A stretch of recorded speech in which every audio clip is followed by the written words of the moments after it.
Assalamualaikum warahmatullahi wabarakatuh. Perkenalkan, nama saya Dia Anitya Putri. Pada kesempatan kali ini saya akan menjelaskan tentang sejarah Sumpah Pemuda. Oke, kali ini kita masuk pada pembahasan pertama, yaitu latar belakang. Apa sih yang melatar belakangi terjadinya Sumpah Pemuda itu? Yang pertama, dengan bentangan alam Indonesia yang sangat luas, banyaknya keragaman yang ada di Indonesia, terutama dalam hal suku, ras, agama, budaya, dan bahasa. Dengan banyaknya keragaman yang ada di Indonesia, menjadikan para pemuda harus mempunyai sikap, yaitu menghargai, mentoleransi, serta tanpa membeda-bedakan latar belakang dari suku mana, ras atau agamanya apa, serta bahasa yang dimiliki itu apa. Dan tentunya di setiap daerah yang ada di Indonesia memiliki ciri khasnya masing-masing. Pada saat itu juga banyaknya organisasi-organisasi yang bersifat kedaerahan. Salah satunya adalah Jong Java, Jong Cilebes, Jong Bataks, Jong Sumatera Nenbon, dan banyak lagi yang lainnya. Kemudian, 7 tahun setelah berdirinya Budi Utomo, pemuda Indonesia membentuk organisasi untuk bertindak sebagai mediator saluran solidaritas sosial dan mempromosikan cita-cita mereka. Dengan tujuan untuk melatih kader dari pemimpin masa depan, awalnya dari organisasi-organisasi ini adalah etnis atau regional, diantaranya lebih menyukai hubungan antara sesama mahasiswa di dalam kawasan dan menarik perhatian para budaya daerah. Seperti yang saya katakan tadi, bahwasannya terdapat organisasi-organisasi yang kemudian dibentuk, diantaranya adalah organisasi yang pertama kedaerahan, yaitu Trikoro Darmo, yang kemudian berubah menjadi Jong Java pada tanggal 12 Juli tahun 1918. Dalam perubahan nama itu dilatar belakangi adanya tujuan dari Jong Java menginginkan untuk menerima pemuda dari daerah Sunda dan Betawi. Kemudian ada alasan lain, diantaranya adalah adanya perubahan nama tersebut untuk menghindari pengawasan ketat dari pemerintah kolonial. Dengan banyaknya organisasi-organisasi yang telah dibentuk, maka para pemuda menginginkan adanya persatuan dan kesatuan bangsa melalui dari organisasi-organisasi kedaerahan, kemudian dari mahasiswa, dan tokoh pemuda yang lainnya. Untuk mewujudkan hal tersebut, maka para pemuda di Indonesia membuat sebuah kongres pemuda. Kongres yang diselenggarakan oleh para pemuda merupakan kongres yang diperlukan oleh para pemuda demi menumbuhkan rasa persatuan pemuda Indonesia. Dalam kegiatan kongres ini telah melibatkan beberapa tokoh penting, kemudian juga organisasi-organisasi kedaerahan, serta perwakilan dari partai politik. Kongres Pemuda pertama yang diketuai oleh Muhammad Tabrani dari Jong Java, wakilnya adalah Sumarto dari Jong Java, sekretaris Jamaluddin dari Jong Sumatera Nenbon, kemudian Bendahara Suwarso dari Jong Java. Muhammad Tabrani dipilih sebagai ketua kongres pertama dikarenakan latar belakangnya sebagai wartawan yang sangat cerdas. Kongres Pemuda pertama ini dilaksanakan di Jakarta pada tanggal 30 sampai 2 Mei 1926. Menurut Kartono dan Fatmawati 2019 menjelaskan bahwa hasil utama dari Kongres Pemuda pertama diantaranya adalah: yang pertama, telah mengakui dan menerima adanya cita-cita bangsa persatuan Indonesia. Meskipun pada saat itu di dalam hasilnya masih belum terwujud, akan tetapi masih tetap dibahas.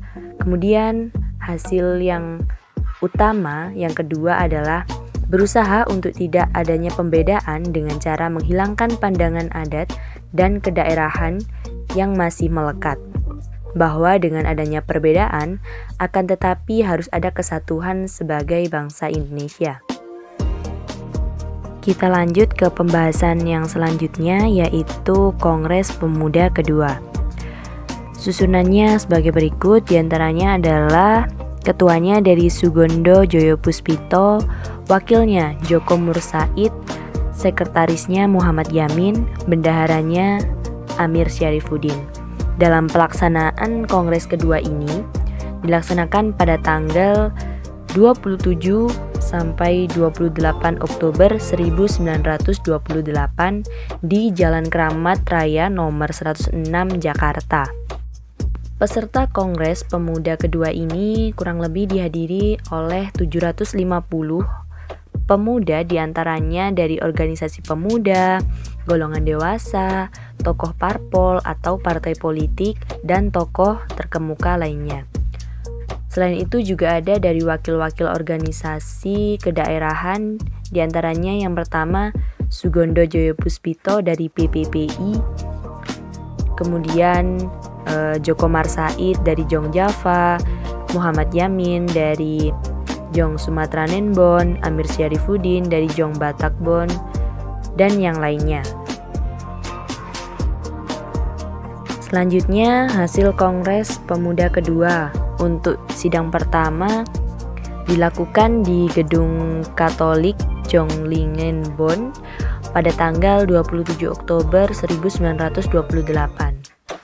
Sidang pertama terdapat sambutan dari Ketua Kongres Pemuda yaitu Sugondo Joyopuspito, kemudian ada beberapa pendapat dari beberapa tokoh, salah satunya adalah pidato dari Muhammad Yamin yang berisi tentang persatuan bukan perbedaan. Kemudian juga terdapat penjelasan mengenai pemuda dan persatuan.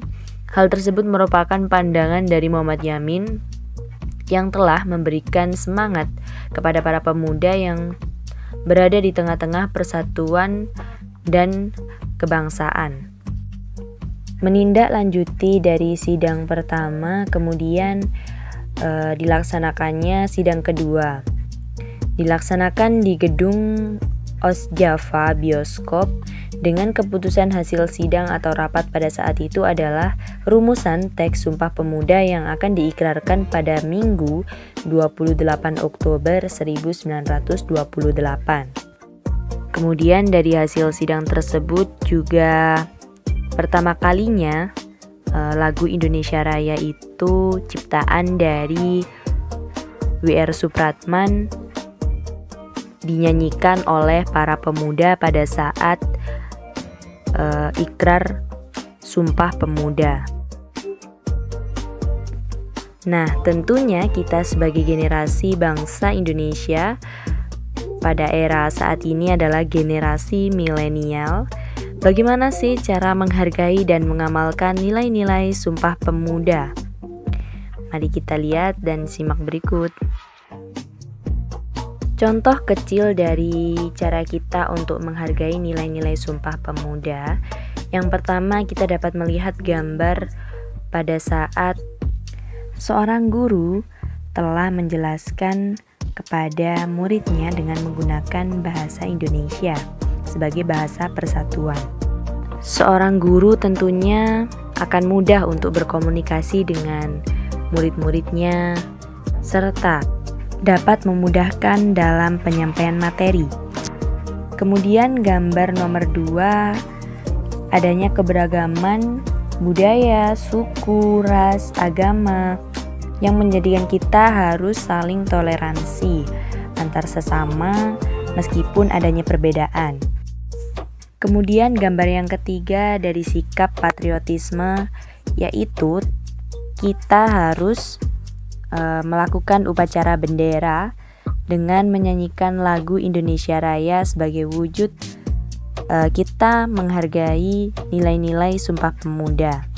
Untuk yang gambar keempat yaitu melakukan kegiatan upacara peringatan hari lahirnya Sumpah Pemuda yang diperingati setiap tanggal 28 Oktober, dan dapat kita lihat bahwasannya pada saat upacara peringatan Hari Sumpah Pemuda menggunakan pakaian adat dari berbagai daerah sebagai wujud kita mengenang jasa para pahlawan Sumpah Pemuda terdahulu.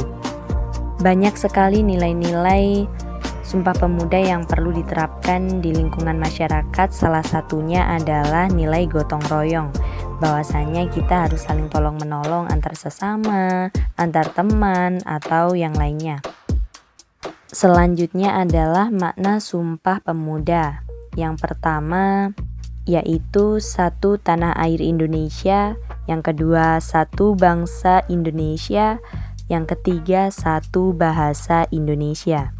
Yang pertama adalah satu tanah air Indonesia. Dengan diikrarkannya Sumpah Pemuda telah membangkitkan kesadaran bangsa Indonesia dengan menyadari bahwa bentangan alam dari Sabang sampai Merauke merupakan tanah air Indonesia yang harus dilestarikan dan dijaga. Yang kedua, satu bangsa Indonesia. Terselenggaranya Kongres Pemuda di Indonesia telah menjadikan satu kesatuan dari adanya keragaman yang ada. Berkumpulnya para pemuda dari organisasi kedaerahan di berbagai pulau telah menjadi satu, mempersatukan keberagaman untuk mewujudkan tujuan yang satu, yakni menjadi bangga sebagai bangsa Indonesia. Kemudian yang ketiga adalah satu bahasa Indonesia, di mana banyaknya keragaman bahasa yang ada di Indonesia, terutama bahasa daerah-daerah, maka sebagai untuk mempermudah komunikasi dengan sesama, maka sebagai bahasa persatuan adalah bahasa Indonesia. Dan yang terakhir adalah kesimpulan. Sumpah Pemuda telah dilaksanakan pada tanggal 28 Oktober 1928 dengan melalui perjalanan yang sangat panjang. Lahirnya Sumpah Pemuda memberikan dampak positif terhadap persatuan dan kesatuan bangsa Indonesia.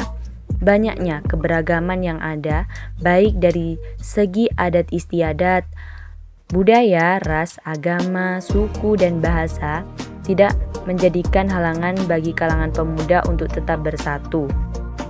Kalangan pemuda akan tetap menghargai adanya perbedaan yang ada dengan cara mentoleransi antar sesama. Sekian, terima kasih. Itu saja yang dapat saya sampaikan. Semoga bermanfaat dan jangan lupa tetap belajar.